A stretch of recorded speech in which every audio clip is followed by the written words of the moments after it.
siang, saat ini kami akan mempresentasikan materi tentang wawasan Nusantara. Tapi sebelum itu kami akan memperkenalkan diri. Perkenalkan, nama saya Felicia Resa Pangayo. Nama saya Angela Priadapi. Yang pertama, urgensi dan konsep wawasan Nusantara. Secara etimologi, wawasan Nusantara berasal dari dua kata, yaitu wawasan dan Nusantara. Wawasan dalam bahasa Jawa yaitu wawas yang artinya pandangan, dan Nusantara gabungan dari kata Nusa yang artinya pulau dan antara. Dalam bahasa Sanskerta, Nusa adalah pulau atau kepulauan, sedangkan antara adalah lautan atau seberangan. Berdasarkan pengertian terminologis, wawasan Nusantara merupakan pandangan bangsa Indonesia terhadap lingkungan tempat berada termaksud dari bangsa Indonesia itu sendiri.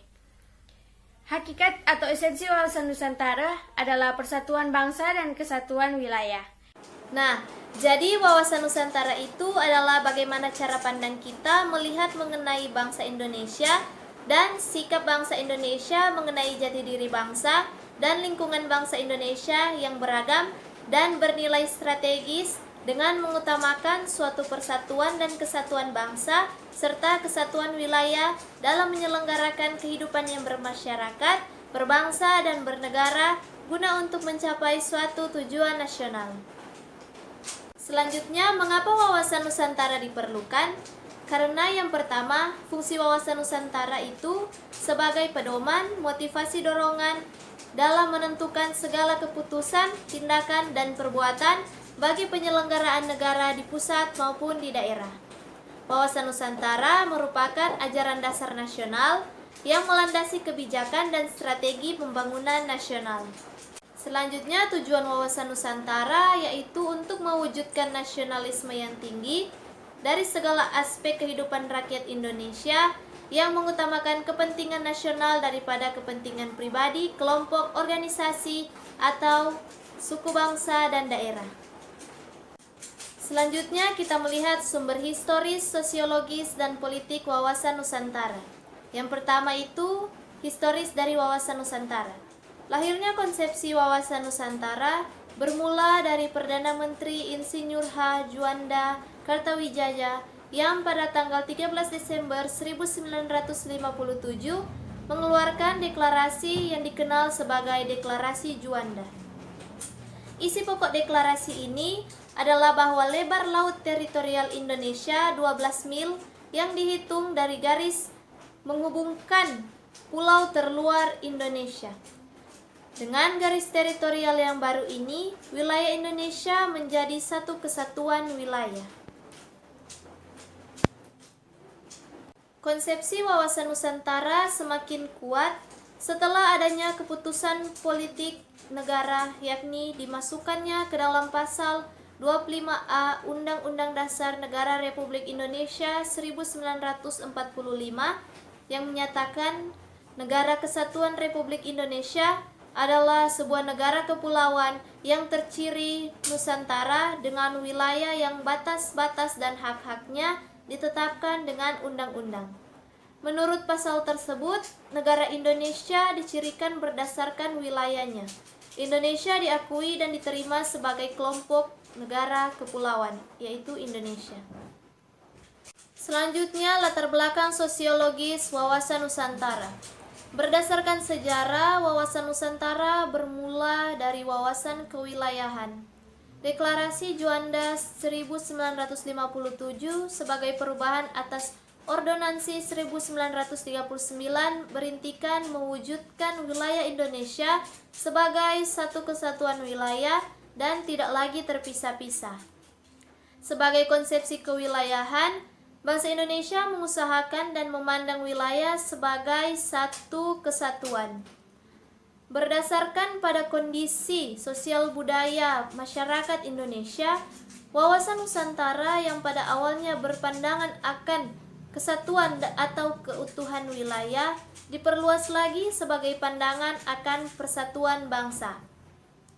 Keadaan sosiologis masyarakat Indonesia dan juga keberlangsungan penjajahan yang memecah belah bangsa telah melatar belakangi tumbuhnya semangat dan tekad orang-orang di wilayah Nusantara ini untuk bersatu dalam satu nasionalitas, satu kebangsaan yakni bangsa Indonesia.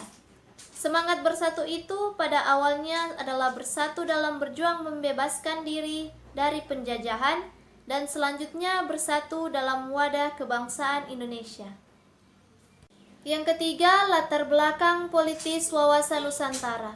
Selanjutnya secara politis, ada kepentingan nasional yang merupakan turunan lanjutan dari cita-cita nasional, tujuan nasional, maupun visi nasional. Cita-cita nasional bangsa Indonesia sebagaimana tertuang dalam pembukaan Undang-Undang Dasar 1945 alinea kedua adalah untuk mewujudkan negara Indonesia yang merdeka, bersatu, berdaulat, adil, dan makmur. Sedangkan tujuan nasional Indonesia sebagaimana tertuang dalam pembukaan Undang-Undang Dasar 1945 alinea keempat, salah satunya adalah melindungi segenap bangsa Indonesia dan seluruh tumpah darah Indonesia. Visi nasional Indonesia menurut ketetapan MPR tentang visi Indonesia masa depan adalah terwujudnya masyarakat Indonesia yang religius, manusiawi, bersatu, demokratis, adil, sejahtera, maju, mandiri, serta baik dan bersih dalam penyelenggaraan negara. Dinamika dan tantangan wawasan Nusantara. Dengan adanya konsepsi wawasan Nusantara wilayah Indonesia menjadi sangat luas dengan beragam isi, flora, fauna, serta penduduk yang mendiami wilayah itu. Namun demikian, konsepsi wawasan Nusantara juga mengajak seluruh warga negara untuk memandang keluasan wilayah dan keragaman dan yang ada di dalamnya sebagai satu kesatuan. Kehidupan politik, ekonomi, sosial, budaya, pertahanan, dan keamanan dalam kehidupan berbangsa merupakan satu kesatuan bangsa. Indonesia tentu memberikan tantangan bagi bangsa Indonesia untuk mengelola hal ini. Dikarenakan itu, luas wilayah memunculkan potensi ancaman dan sebaiknya memiliki potensi keunggulan dan kemanfaatan. Wawasan Nusantara telah menjadi landasan visional bagi bangsa Indonesia guna memperkokoh kesatuan wilayah dan persatuan bangsa. Upaya memperkokoh kesatuan wilayah dan persatuan bangsa merupakan kegiatan yang selalu mereka lakukan agar kesatuan bangsa Indonesia tidak akan pernah goyah dan selalu menjadi kokoh. Hal ini dikarenakan visi tersebut dihadapkan pada dinamika kehidupan yang selalu berkembang dan tantangan yang berbeda sesuai dengan perubahan zaman. Yang kelima, esensi dan urgensi wawasan Nusantara. Esensi dari wawasan Nusantara adalah kesatuan dan keutuhan wilayah dan persatuan bangsa mencakup di dalamnya pandangan akan satu kesatuan politik, ekonomi, sosial, budaya, dan pertahanan keamanan.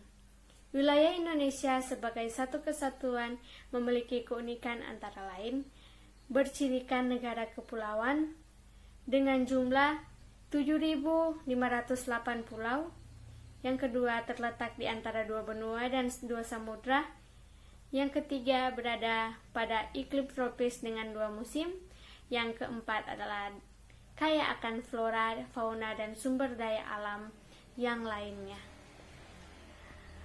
Wawasan Nusantara tidak hanya berpandangan keutuhan wilayah, tetapi juga persatuan bangsa.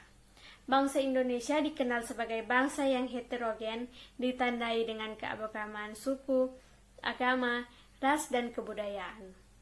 Bangsa Indonesia sebagai kesatuan juga memiliki keunikan, yaitu yang pertama, memiliki keragaman suku, yakni sekitar 1.128 suku bangsa. Yang kedua, memiliki jumlah penduduk besar sekitar 242 juta. Dan yang ketiga, memiliki keragaman ras dan agama. Dan yang terakhir, memiliki keragaman kebudayaan. Konsep wawasan Nusantara menciptakan pandangan bahwa Indonesia sebagai satu kesatuan wilayah merupakan satu kesatuan politik, sosial, budaya, ekonomi, serta mempertahankan dan membuat keamanan. Yang pertama, perwujudan Kepulauan Nusantara sebagai satu kesatuan politik. Implementasi wawasan Nusantara dalam kehidupan politik akan menciptakan iklim penyelenggaraan negara yang sehat dan dinamis. Hal tersebut tampak dalam wujud pemerintahan yang kuat, aspiratif, dan terpercaya yang dibangun sebagai penjelmaan kedaulatan rakyat. Yang kedua, perwujudan Kepulauan Nusantara sebagai satu kesatuan ekonomi. Implementasi wawasan Nusantara dalam kehidupan ekonomi akan menciptakan tahan ekonomi yang benar-benar menjamin pemenuhan dan peningkatan kesejahteraan dan kemakmuran rakyat serta adil dan merata.